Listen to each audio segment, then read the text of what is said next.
Muchas gracias por la invitación. Aquí está lo que voy a tratar de cubrir esta mañana.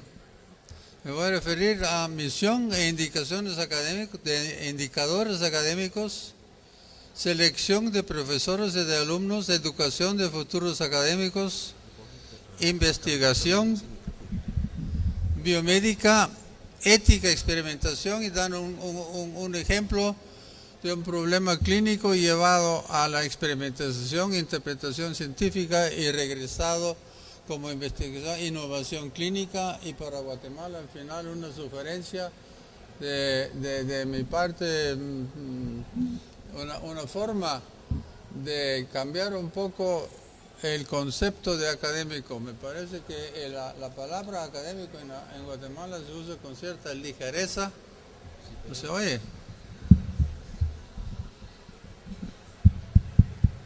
Con cierta ligereza. Yo tengo...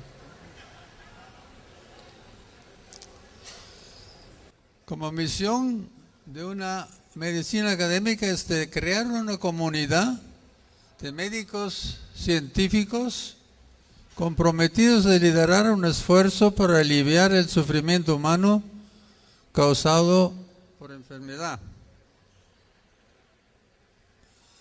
En universidades, facultades de medicinas y hospitales universitarios, si son realmente universitarios, investigar es un deber moral.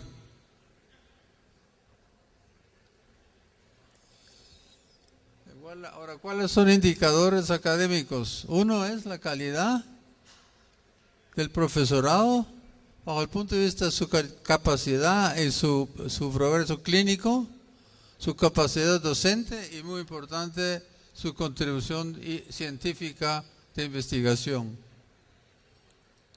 Incluye, por supuesto, el resultado de este esfuerzo en la calidad de los alumnos que egresan de esta institución y sus logros subsiguientes de los alumnos egresados.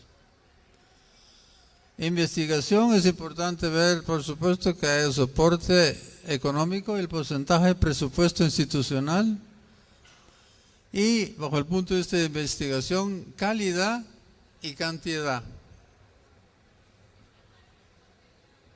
Y aquí viene el problema. Les va a molestar, yo no sé si todos están conscientes de esto, pero yo pregunto, me vienen a hablar estudiantes de las diferentes facultades, y cuando les pregunto cómo creen ustedes que catalogan a su facultad, eso es de Latinoamérica solo. Entonces la mayoría de la San Carlos, de la Marroquín, etcétera, creen que deben estar entre las mejores 10 o 20 de Latinoamérica. Para que sepan, por ejemplo, si se toman universidades del mundo, las únicas dos universidades que están entre los primeros 200, o sea, 199 es la Universidad de São Paulo en Brasil, y las 200 es la UNAM de México. Si se toman universidades de tipo... Estos son temas biomédicos. Pueden ver ustedes que la São Paulo, por supuesto, para Latinoamérica número 1, la UNAM 2. Entonces solo saqué algunas otras. Ven en la Universidad de La Habana 64, Costa Rica 74, Panamá 274 y Nicaragua un poco detrás de la USAC. La USAC 324, la Universidad Francisco Marroquín 622, la Rafael Landívar 697 y la Mariano Gálvez no figura. Y la otra, creo que hay uno del Istmo que tampoco figura entre los primeros 800 de Latinoamérica. Esto es serio. Esta es una indicación que nos sobrevaloramos, o por lo menos creemos que somos muy buenos. La verdad es que dejan mucho que desear.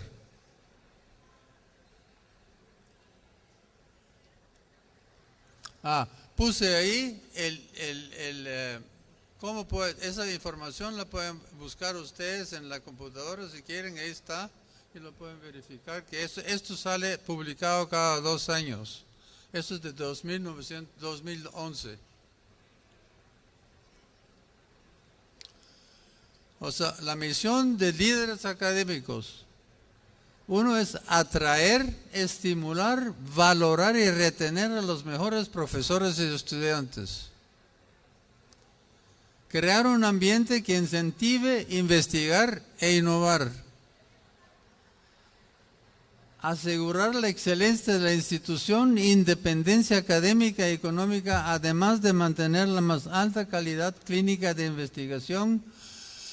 Y esto es importante, premiar excelencia. Me parece que aquí eso es muy difícil. Yo no veo de que hay muchas oportunidades de premiar excelencia. Uno puede ser jefe de un departamento, bueno o malo, no hace la diferencia, no hay distinción. Aquí no hay control de la performance, ¿cómo se llama? De la calidad de liderato, por ejemplo, de un jefe de experiencia, un decano, rector, etcétera, pueden estar ahí y nada pasa si no lo hacen el trabajo bien.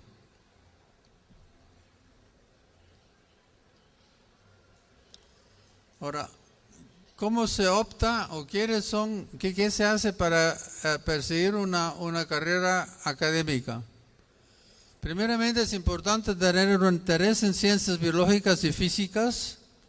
Ayuda a haber trabajado en un laboratorio de investigación, ya por ejemplo en el colegio, que aquí no hay, pero se puede en otros lados, o como hay ahora en Estados Unidos en particular y en Europa, se puede sacar un doctor, puede salir uno de médico, al mismo tiempo se saca un doctorado en una ciencia básica.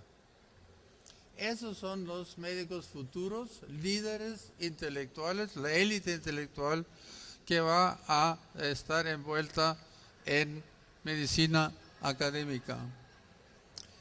Se necesita una inteligencia no convencional, particularmente es bueno tener una insaciable curiosidad y deseo de descubrir. Dedicación a tiempo completo. Esto es importante también, en Guatemala no la hay suficiente. De los profesores, por lo menos uno, idealmente 2 a 3 años más al estudio de ciencia y técnicas de investigación. Y este tipo de persona puede servir de un modelo a seguir. Yo puse el role model en inglés, yo lo traduje como modelo a seguir, no sé si está bien, pero ustedes entienden lo que quiere decir con eso. Ahora, si uno quiere perseguir o seguir una carrera académica, es importante identificar su propio interés personal y seleccionar un mentor apropiado. El mentor a su vez tiene que tener un interés en servir de mentor, por supuesto.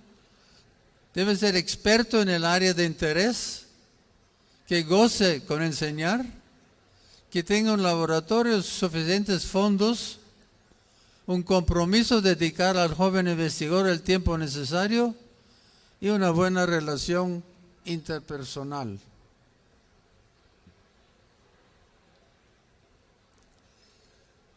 ¿Y cómo se hace eso? Bueno, una de las cosas que hay que ver es el currículum vitae del mentor, revisar su currículum, comprobar su interés en ciencia y educación, ver qué ha publicado, en qué revistas, cuántos libros ha escrito, etcétera, libros de prestigio internacional, calidad y cantidad.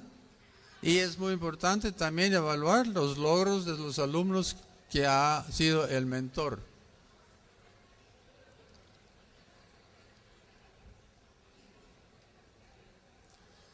Es acá el mío, el único currículum vitae que tenía, así que saqué el mío, no para presumir, pero para que vean más o menos. Salí de la USAC,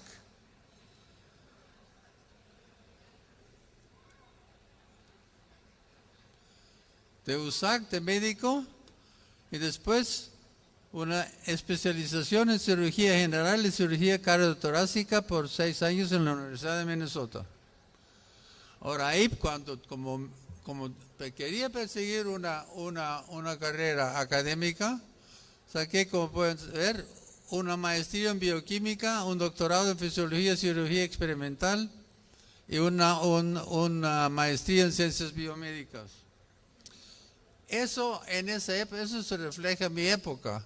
Ahora, como les voy a enseñar después, ahora está mejor. Los doctorados ahora son mejores. Pero después uno sigue la carrera académica como profesor de cirugía, profesor asistente, profesor asociado y profesor titular. Eso en total eso de profesor asistente, profesor titular, tomó en la Universidad de Minnesota más o menos 8 años. Después me invitaron a ir a Boston y ahí ya vienen las dos fases. Una es puramente la grade de profesor. Era un profesor con sí académica en la Facultad de Medicina de Harvard por 23 años. Y después como administrativo y como clínico, jefe de cirugía en jefe de cirugía cardíaca en el Hospital de Niños de Boston y después jefe de toda la cirugía en el hospital.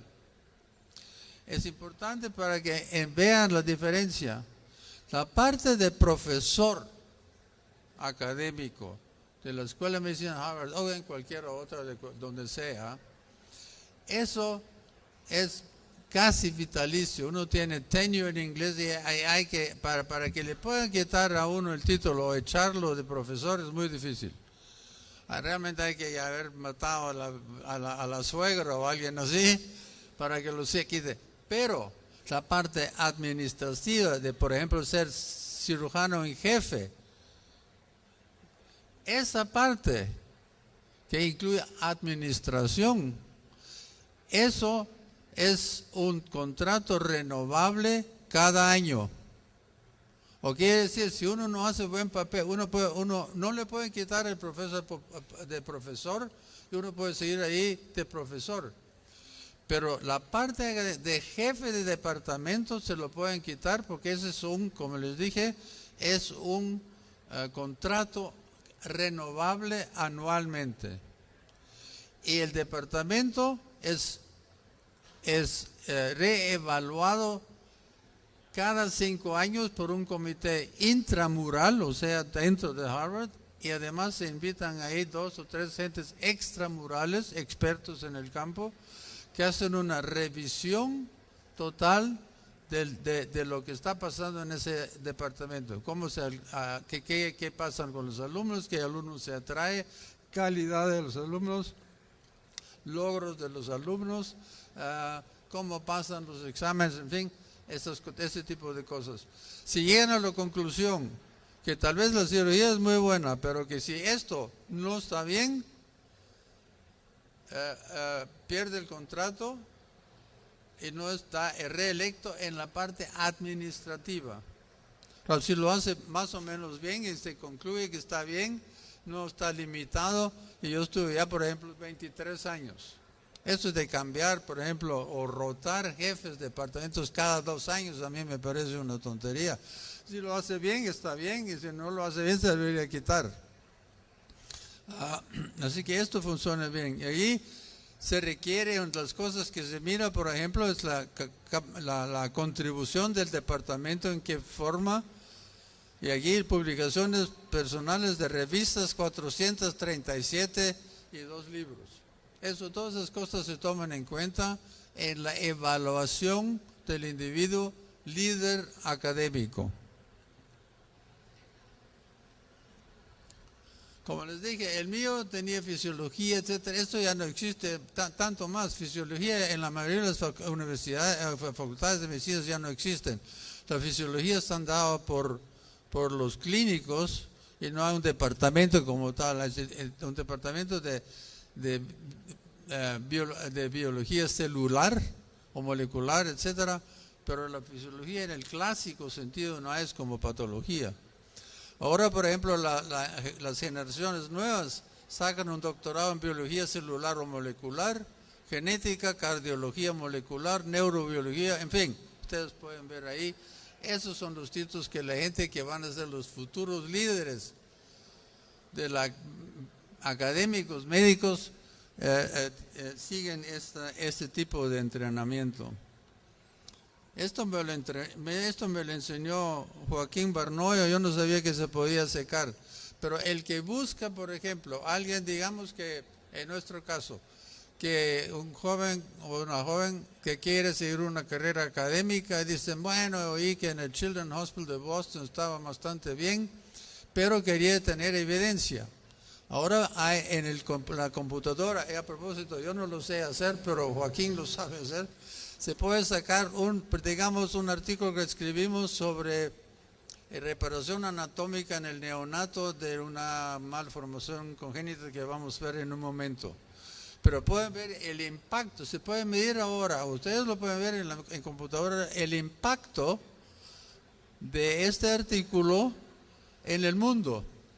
Y ven ustedes las revistas que habían hecho referencia a este artículo. Así que hay una forma cuantitativa, quali y cuantitativa, de averiguar cómo o importancia de la contribución específica. Les voy a dar un ejemplo de esto en un momento. Y al mismo tiempo, por ejemplo, también cómo ha sido el éxito o cómo se puede evaluar la parte docente de entrenamiento en el Departamento de Cirugía Cardiovascular Pediátrica, digamos, de una institución, en este caso de la nuestra, cuando estaba ya en Estados Unidos, en el Children's Hospital de Boston. Pueden ver que hemos entrenado 156 cirujanos cardíacos pediátricos, de los cuales el 35%, que es alto, fueron o son ahora jefes de departamentos de cirugía cardiovascular pediátricos en el mundo. Ahí está Estados Unidos, 21, Europa, etcétera. Ven ustedes. Así que se puede ver la calidad del resultado, ¿no? El resultado, el producto de un departamento académico.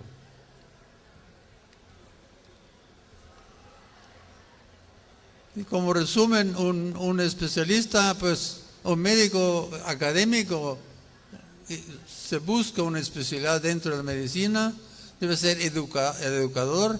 Yo creo que ahí es importante decir, no enseñar, es enseñar cómo y no qué pensar. Yo creo que hay una distinción importante y creo que aquí hay mucho de esto, que hay que enseñar, pero no cómo pensar y no qué pensar. Piensen un rato y van a ver que eso es cierto. Y por supuesto calidad de investigador e innovador. Y es importante, y eso ya como saben, les digo, yo creo que fue Ramón y Cajal que dijo que el que solo medicina sabe, ni medicina sabe. Yo creo que es importante para un académico de tener una visión más allá de su especialidad de la medicina y tener intereses humanísticos, interés extracurricular, literatura, filosofía, arte, historia, en fin, pero que sea de una perspectiva más amplia que simplemente un remachador ahí y le quiero decir a propósito, para escoger este tipo de personajes, las notas de la escuela de medicina o de un examen X se toman en cuenta, pero no son céntricos, no son centrales. Porque solo porque haya tenido una buena nota en la escuela de medicina no quiere decir que sea o un investigador o un docente bueno o un médico bueno. Juega una parte, pero no es la única que hay que tomar en cuenta, así que es importante. Y allá yo creo que la entrevista personal, en mi experiencia a través de muchos años, ha sido sumamente importante. Después, con cierta experiencia, al tomar 30 minutos de entrevista, uno puede aprender muchísimo de una persona y como les digo, hablar o tomar solo las calificaciones de un examen o de la escuela de medicina es insuficiente. No voy a hablar de ética, veo que en el programa hay varias cosas, pero básicamente, como ustedes saben, para la medicina en principio es el principio deontológico de Immanuel Kant. Es interesante, él decía que un acto es ético por su valor intrínseco y respecta, no importante cuál será el resultado o la influencia que haya tenido esa actividad.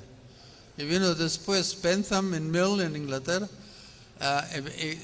reformaron este concepto, decían un acto es ético medido por la consecuencia de la acción subsiguientemente haberla tomado. En medicina yo creo que las dos cosas son importantes a tomar en cuenta.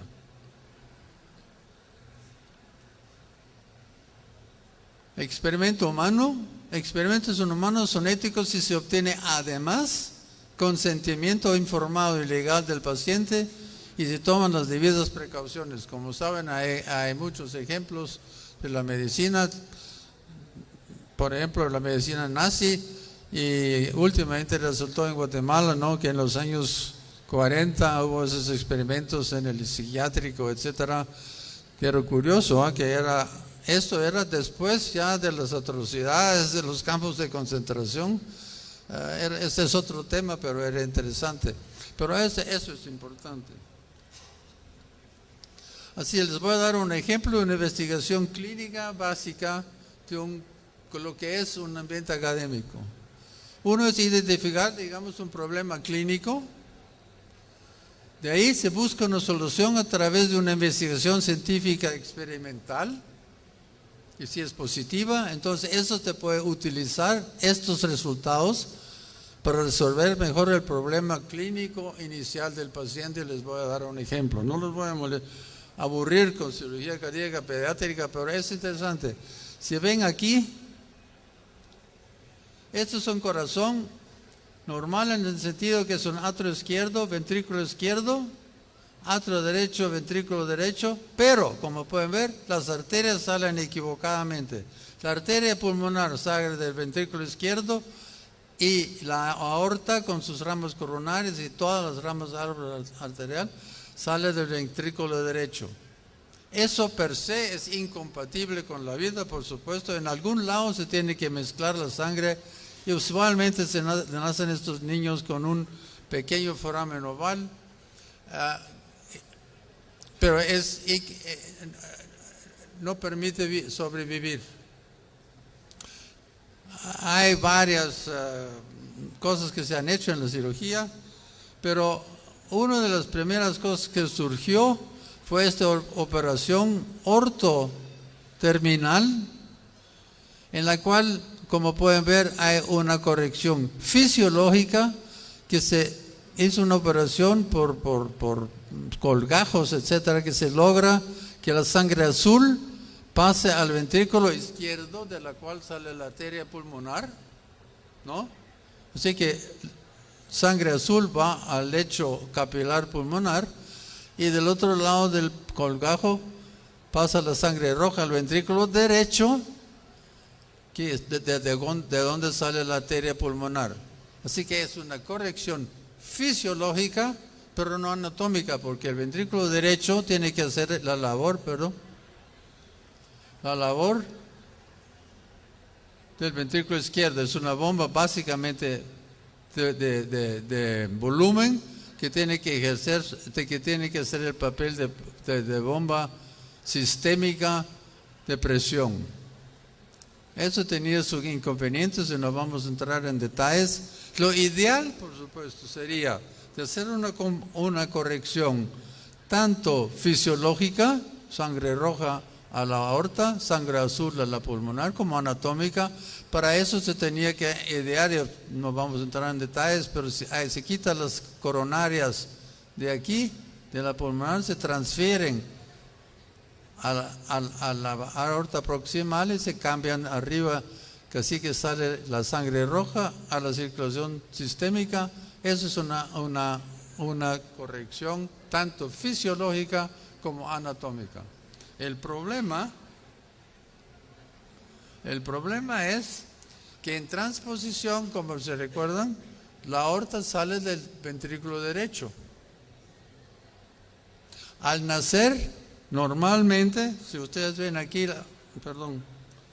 ven aquí lo normal, al ligar el cordón umbilical, rápidamente el ventrículo izquierdo normal, ¿no?, aumenta la masa muscular para sobreponerse a la resistencia sistémica.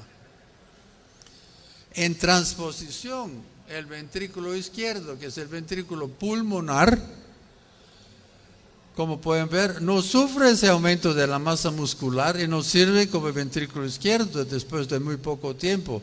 Y se puede ver aquí al nacer una ventana de oportunidad que se ofrece a hacer la operación, pero nosotros habíamos pensado que eso probablemente se podía recibir el primer mes de vida. Pero ese era un problema en ese momento, en esa época. Todavía en Minnesota, en mi laboratorio, que estamos en el 69, todavía estaba en Minnesota, en el laboratorio mío, tomamos cachorros de 2 kilogramos de peso y los sujetamos a cirugía, a una circulación extracorpórea por 2 horas. Y probamos, sin entrar aquí en detalles, todos estudiamos funciones pulmonares, sangre, efectos de la circulación del neonato, del animal neonato, glóbulos rojos, glóbulos blancos, etcétera, de la sangre, función del corazón, función del tejido nervioso central. Y para cortar esto, no vamos a entrar en detalle, encontramos que el animal, los cachorros recién nacidos toleraban la circulación extracorpórea muy bien. Eso fue la primera vez que se encontró esto, el primer experimento. Había otros experimentos. Y con esos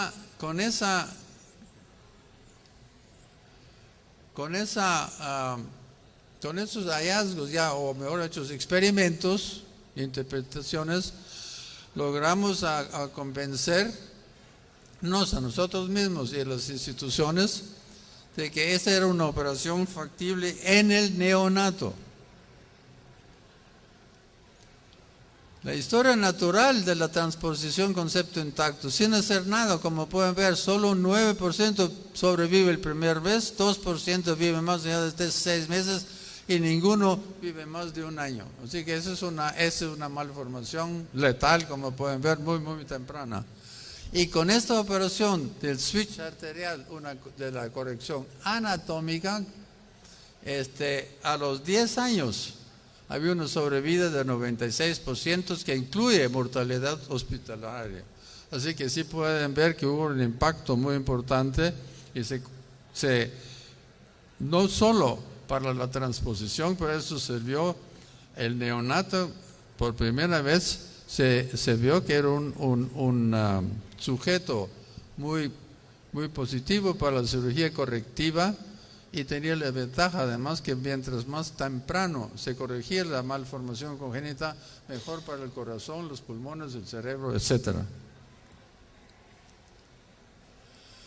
Durante este periodo del 80, eso lo hicimos el primer caso lo hicimos el 2 de enero del 83. Durante este periodo, por un rato fuimos los únicos que hacíamos esto, después y ahora ya es general. Pero vimos 95 casos que nos lo refirieron para un switch arterial, pero ya habían pasado el primer mes de vida. Y entonces vino la idea, sería bueno si uno podría incorporar para esta operación y hacer candidatos que hayan pasado el primer mes de vida.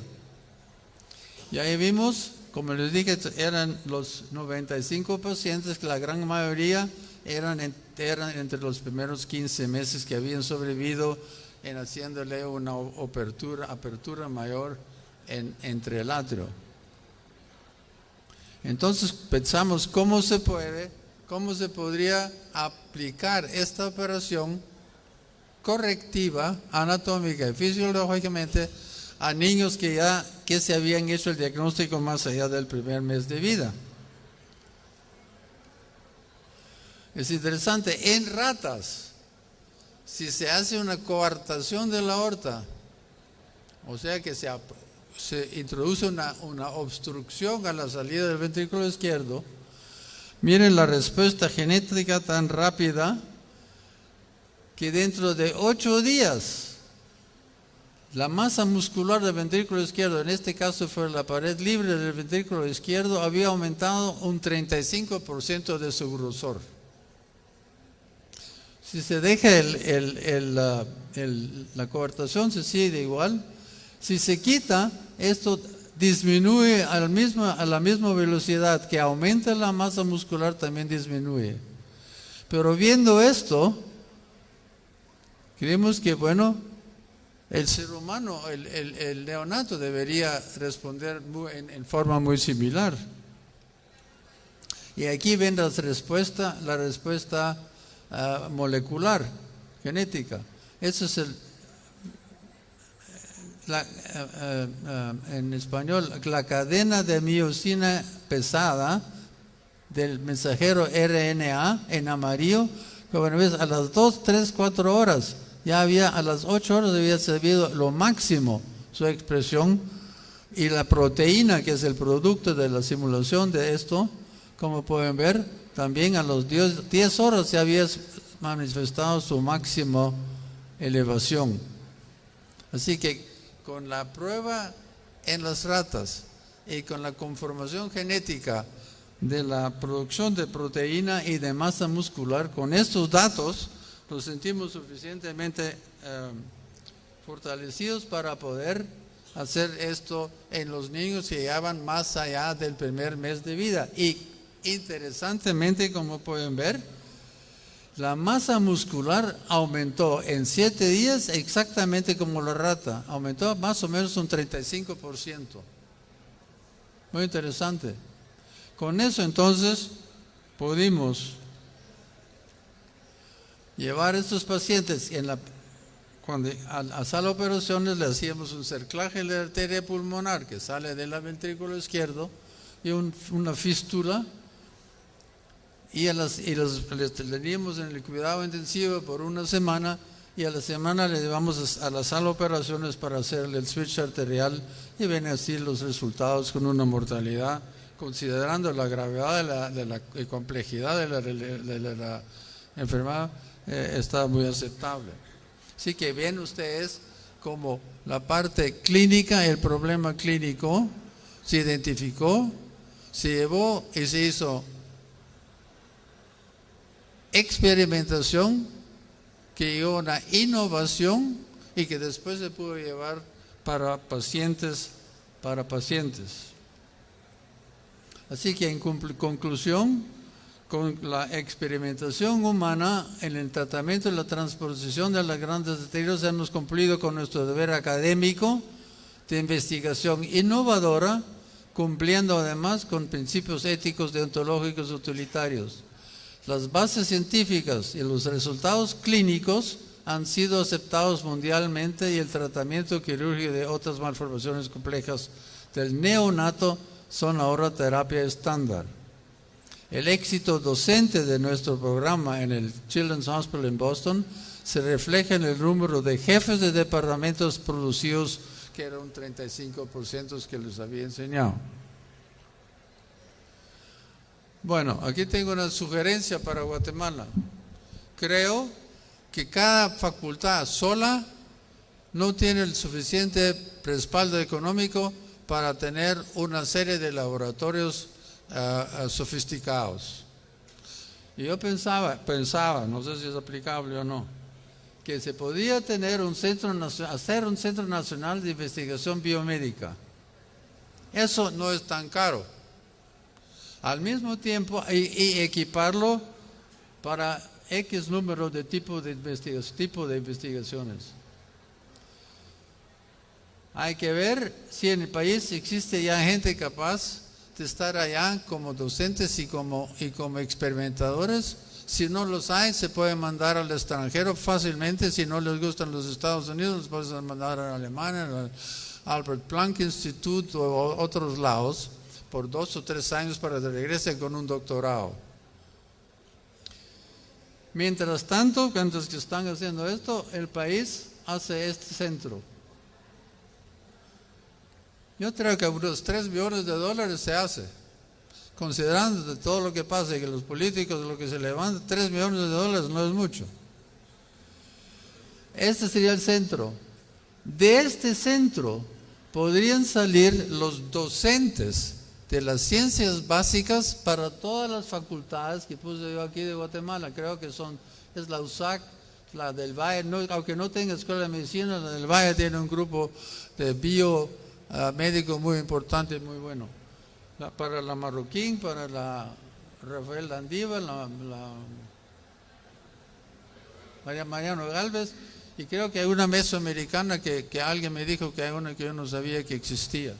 Pero en fin, el punto sería que de aquí podrían salir los docentes de las ciencias básicas para todas las facultades. Los sueldos repartidos por todo, pagado por estas facultades a la parte de docencia de ellos. Al mismo tiempo, si están bien entrenados, son competitivos internacionalmente para conseguir bolsas de estudios, ¿no? Y grants, no sé la palabra de grant, pero dinero para investigación. Y al mismo tiempo, entonces, tendría un ambiente guatemalteco en cual los estudiantes que están interesados podrían irse a ver en las vacaciones o durante el tiempo que tengan, allá familiarizarse con investigación y ser entrenados aún aquí en este centro nuestro propio, para así llenar el ciclo de estudiantes de medicina entusiasmados, un subgrupo. Eso no es con todos, eso es el grupo que está interesado en una carrera académica, que se podía autonutrir este circuito con estudiantes que entran aquí, sacan su maestría o su doctorado de este propio laboratorio, y así que Guatemala tendría entonces, y los estudiantes de Guatemala tendrían un role model, ¿cómo se llama? Un ejemplo a seguir, un estímulo intelectual que sea renovador. Yo creo que esto sería creo factible, económicamente factible, y que sería un adelanto para el país. Como digo Einstein aquí, la locura es repetir lo mismo múltiples veces esperando obtener diferentes resultados. Eso es lo que hacemos aquí, más o menos. Que usted cree que, bueno, va a ser un poco diferente, etcétera, más o menos es lo mismo y ni modo que va a cambiar. No cambia. No van a cambiar las facultades, no van a cambiar las universidades. Además, hay el grave, perdone que soy tan franco, pero hay grave problema que creemos que somos muy buenos. Y no lo hacemos. No somos inferiores a los gringos o a los europeos ni nada de esto. Es institucional, no sé la palabra, en pocas palabras lo que quiero decir es que genéticamente no somos inferiores. Simplemente es el ambiente, es las situaciones de las instituciones que están mal organizadas. Pero una vez que esto se revierte, somos tan competitivos y podemos ser competitivos mundialmente. Yo no veo ninguna razón que no lo podemos hacer. Y la última, aquí, nunca se inventa nada si uno está contento con lo ya inventado. Y aquí peor, si no lo importamos, con excepciones que vemos hoy presentados algunos trabajos interesantes, si no lo importamos, somos parásitos intelectuales siempre. Gracias.